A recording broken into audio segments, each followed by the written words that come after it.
Pregnant सास। जमाना कितना भी बदल जाए, इतना भी नहीं कि बहू घर आए और सास गर्भवती दिख जाए। देखो मीरा, माँ का पूरा ख्याल रखना है, उनसे अब काम नहीं होता है। क्यों, क्या हो गया है? तुम्हारी माँ तो हट्टी कट्टी दिख रही है, पूरी शादी में घोड़ी की तरह नाची है, अब क्यों काम नहीं होता उनसे? वो माँ प्रेग्नेंट है ना, बच्चा होने वाला है। मैं कभी भी भाई बन जाऊंगा इस साल के अंत तक। क्या बोल रहे हो? वो सर पर हाथ रखकर बैठ जाती है। यार पहले क्यों नहीं बताया? कैसा मजाक है ये? झूठ बोल रहे हो ना? हाँ, झूठ बोल रहे हो ना? तभी ससुर की आवाज आती है। बहू, पानी गरम कर दे, तेरी सास को दवाई देनी है। समय पर दवाई ना दी तो परेशानी हो जाएगी। और हाँ, जरा काजू पीस कर दूध में मिलाकर ले आना। तेरी सास खुद से तो अपनी संभाल करेगी नहीं। हे भगवान, ये मैं क्या सुन रही हूँ? ये ससुर जी को क्या हो गया है? मैं क्या सोच कर आई थी? हाय रे, मैं तो किसी को मुंह भी नहीं दिखा पाऊंगी। अब ये रोना धोना बाद में करना, पहले गर्म पानी कर दो, माँ को दवाई देनी होगी। और हाँ, रात को माँ के पैरों में तेल लगा देना। बहू को गुस्सा आ जाता है, वो बड़बड़ करती किचन में जाती है जहाँ उसका ससुर खड़ा होता है। एक बड़ी जिम्मेदारी है हम सबके सर ऊपर। इस उम्र में माँ बनना खतरे से खाली नहीं होता। हाँ हाँ पता है, तो क्यों बन गई माँ? अरे खतरे से कम नहीं है तो क्या जरूरत थी लल्ला पैदा करने की? कैसी बात कर रही हो बहू? क्या तुम खुश नहीं कि घर में एक नया मेहमान आएगा, छोटे छोटे पैरों से पूरे घर में घूमेगा? पिताजी, ये हाथ जोड़े आपके, आप यहाँ से जाओ। ये शायरी बाद में बताना, अभी मैं पानी गरम करके थर्मस में दे देती हूँ। सारा दिन पिलाते रहो गरम पानी। और हाँ, ये बच्चे की बात बार बार मुझसे कोई नहीं करेगा। बहू का पारा अब चढ़ा ही रहता था। वो काम तो सारा करती, लेकिन किलस किलस कर। मीरा सारे काम से फुर्सत पाकर बैठी होती है कि माँ का फोन आ जाता है। बेटा, बहुत बड़ी जिम्मेदारी है तेरे सर पर, अच्छे से निभाना। ससुराल में हर किसी को खुश रखना वैसे तो मुश्किल है, लेकिन भगवान ही हिम्मत देता है बहू को हर कुछ सहकर सबको खुश रखने की। क्या बड़बड़ किए जा रही हो माँ? जानती भी हो कि यहाँ क्या चल रहा है?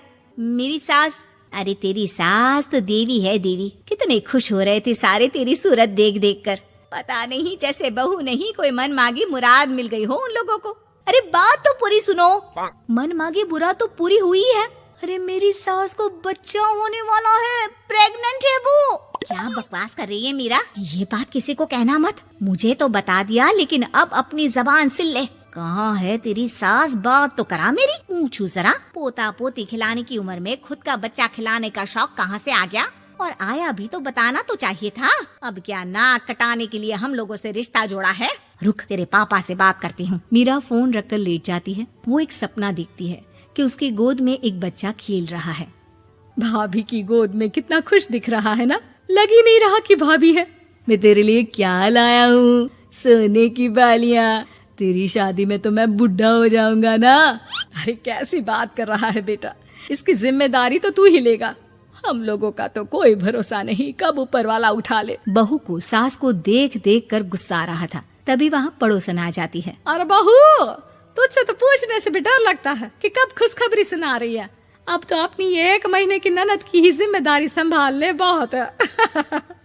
अपने जेवर भी रख देना और पैसे भी जमा करना शुरू कर दे। वो बात आगे बढ़ाती उससे पहले ही बहू जोर से चिल्लाकर उठ जाती है। नहीं नहीं नहीं नहीं, मैं अपने जेवर किसी को नहीं दूंगी। अरे कौन ले रहा है तुम्हारे जेवर? तुम औरतें भी ना सपने में भी जेवर ही संभालती रहती हो। मैंने जो सपना देखा है ना, सुनोगे तो होश उड़ जाएंगे। अच्छा, तुम अपना सपना बाद में बताना, पहले मेरा सुनो। कल मैंने इतना अच्छा सपना देखा, इतना अच्छा सपना देखा कि अगर वो पूरा हो जाता है ना तो मैं तुम्हारे लिए रानी हार बनवा दूंगा। बहू अब सारे गम भूलकर पति का सपना सुनने में लग जाती है। अरे क्या सपना था, बताइए ना। बोलिए भी तो, क्या सपना है? मैं पूरा कर दूंगी अगर बात रानी हार की है तो। बोलिए बोलिए। मैंने रात को सपना देखा कि माँ को बेटी हुई है और मुझे बहन। सच्ची, इस घर में बेटी हो जाए तो मैं तो झूम ही उठूं। मीरा का मुंह बन जाता है। वो चुप हो जाती है और सपने की बात याद करती है कि बेटी हुई तो उसे ही अपने गहने उसे देने होंगे। फिर तो रानी हार की जरूरत पड़ेगी ही। भाई लड़की बड़ी होगी, उसकी शादी होगी तो जेवर तो चढ़ाने ही होंगे ना, कहाँ से आएंगे वो? कितने समझदार हो तुम मीरा। मैंने भी यही सोचकर तुम्हारे लिए रानी हार लेने का सोचा था। अरे फूटी किस्मत मेरी जो ऐसा परिवार मिला। मेरे पापा की तो मैं अभी क्लास लगाती हूँ, जो सब जानते हुए भी ऐसे परिवार में मेरी शादी कर दी।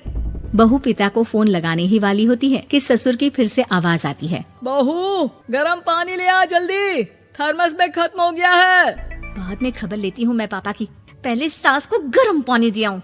बहू अभी किचन में काम कर ही रही थी कि मीरा के मम्मी पापा आ जाते हैं। वो हाथ में ढेर सारे फल लेकर आते हैं। मीरा के पिता मीरा के ससुर से कहते हैं, लीजिए भाई साहब, ये फल रखिए, बहन जी को खिला दीजिएगा। वैसे कैसी है उनकी तबीयत? बस पता तो है आपको, ऐसे वक्त में जो होता है बस वही सब। मुझे तो सुनकर बहुत गुस्सा आया था, लेकिन चलिए, भाग्य में जो है लिखा उसे कौन टाल सकता है। डॉक्टर को दिखाए? हाँ, बस डॉक्टर आने ही वाला है। अच्छा हुआ आप लोग भी आ गए। उतने में एक सुंदर सी लेडी डॉक्टर आती है। पेशेंट कौन है आप? अरे नहीं जी, मैं तो बहू हूँ इस घर की। मैं तो अभी सोच भी नहीं सकती पोता या पोती के बारे में। अभी तो मेरी सास ही। अरे चुप हो जाना, देख तो ले, डॉक्टर है ये, किसी के भी सामने गुस्सा फोड़ देती है। डॉक्टर कमरे में जाती है और थोड़ी देर बाद बाहर आ जाती है। पीछे से सास भी निकल आती है। हे भगवान, इतना दुख तो किसी को भी ना दे जितना मुझे दिया है। देखिए बहन जी, आप लोगों को तो ये सोचना भी नहीं चाहिए था। वही तो मैं भी कह रही थी कि आप लोगों के लिए तो सोचना भी गुनाह है, लेकिन अब पछताए होत क्या जब चिड़िया चुग गई खेत। डॉक्टर वहाँ से चली जाती है। मैं माँ नहीं बन सकती, मैं प्रेग्नेंट भी नहीं हूँ। ये कैसे? तुम तो बोल रही थी कि अरे वो गैस का दर्द था और पेट भी गैस से फूल रहा था। डॉक्टर ने चूर्ण दे दिया है, गर्म पानी से फांकना है। हाँ? मैं अभी लाती हूँ गर्म पानी। अरे मैं तो गीजर ही लगा देती हूँ। हाय रे, खुशी के मारे पागल ना हो जाओ।